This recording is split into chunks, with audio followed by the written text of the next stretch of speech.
OKT3 readers. This is the Apple Smoke, and it's using Appleton Estate VX Jamaican rum. So it's really simple. It's based on a classic old-fashioned cocktail, really simple. A little bit of spirit, in this case it's the Appleton Estate VX, some sugar and some bitters, just to balance it out. We're going to stir it down in a mixing beaker. So first let's add ice. And then 50 ml of Appleton Estate VX. Then we'll add 5 ml of sugar syrup. So this is made with 2 parts sugar to 1 part water.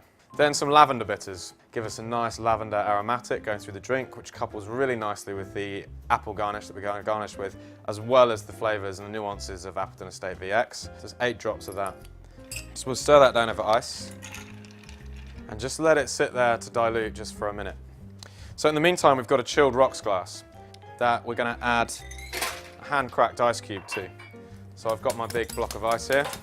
I'm just going to chip the corners off until I've got a nice sphere that I can use and put inside in the glass. So I've got quite a nice sort of rough cut sphere there, perfectly clear, that we can pop into the glass. And for the next stage of the drink, what we're going to do is actually smoke this ice and the glass. When we add the smoke to it, the smoke will rest in there quite nicely, ready for us to pour the drink in.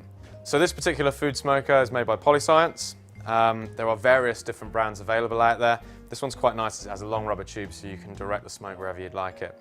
It works in 2 parts. First of all, there's a crucible with wood in it. In this case, we're using apple wood, as it fits really nicely with the aromatics of the brand, but also our apple wood gives off a really nice, pleasant smoke, as opposed to other woods which can just smell burnt. So the wood sits in the crucible and we set fire to it. And then there's a fan unit which pumps that smoke out through the tube. And as you can see, smoke starts coming out the pipe, which we can now direct into the glass. And we're just really smoking that ice cube, giving it some of the aromatics of the smoke.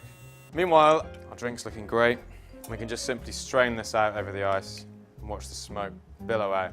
Some of that smoke will have stuck to the side of the glass and to the ice cube and will really contribute nicely to the flavour of the drink. So we'll just finish with a slice of dehydrated apple. This is just used in a common home dehydrator. These are available from various different high street stores, not great expense to be honest. But this one here has been dehydrated at around 40 degrees Celsius for roughly 2 or 3 hours. You can also use a fan oven at home if you prefer, though there's less control over temperature. And this just produces a really nice crisp finish to the drink. So that's the Apple Smoke.